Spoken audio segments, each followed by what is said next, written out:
Ladies and gentlemen, welcome to this joint press briefing.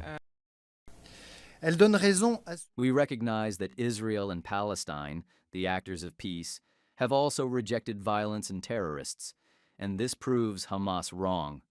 Hamas always fought against the two-state solution that doesn't recognize the right of Israel to exist.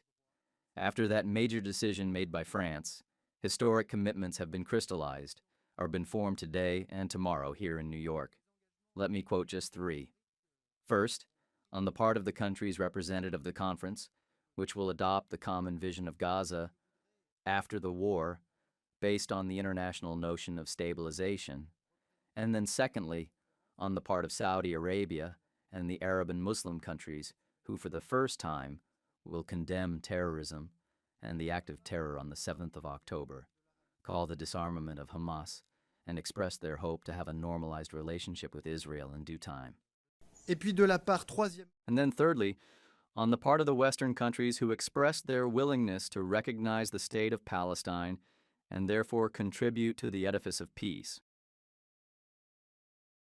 So this is a milestone on the long road which leads us to the GA in September, when through the voice of the President of the Republic, our decision to recognize the state of Palestine will be formalized, and where we are counting on collective mobilization, which should continue before it's too late. Is Saudi Arabia's normalization of relations with Israel still on the table? So, for your first question on normalization, I think we've been very, very clear over the last year and over the last many months, and most clear was the statement by the Crown Prince that for the Kingdom of Saudi Arabia, normalization with Israel can only come through the establishment of a Palestinian state. That position remains the same, and it is based on a strong conviction that only through the establishment of a Palestinian state and only through addressing the legitimate rights of the Palestinian people to self-determination can we have sustainable peace and real integration in the region. So we continue to have that position. We continue to call for moving in that direction. And I think our hope through this conference and other initiatives where it has become clear that international consensus is very much in line with that belief, that can be a catalyst for a real conversation about peace in the region and can actually accelerate the process towards regional integration. But again, that is contingent on achieving a Palestinian state.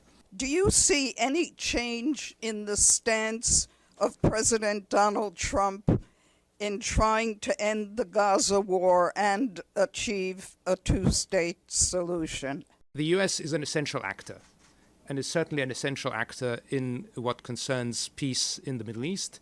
And President Trump has in fact had success already in this regard. He was able to facilitate the first and only ceasefire so far in this conflict.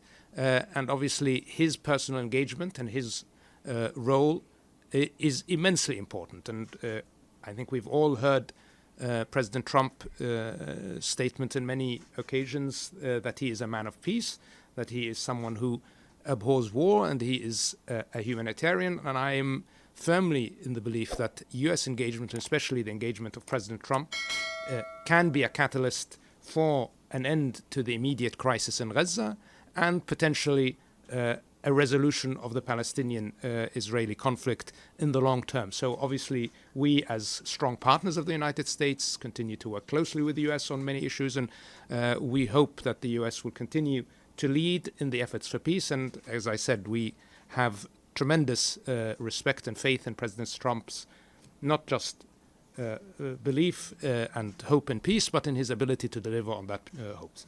You asked about Hamas.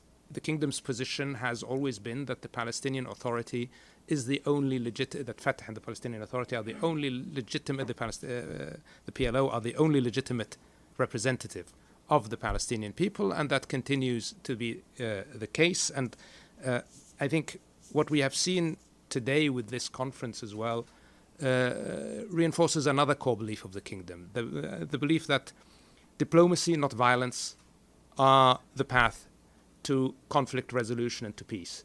So from our perspective, the focus needs to be on dialogue, the focus needs to be on diplomacy, and we need to focus on those tools, not the tools of violence. And obviously we need to have one unified representative of the Palestinian people, and that is the Palestinian Authority, who have shown themselves not only a credible governor of Palestine, but also a credible interlocutory for Israel in progressing towards peace. And I would hope that we will all work to reinforce the Palestinian Authority and its capacity and capability. Thank you. We wish you a very good day. The press conference is over. Thank you.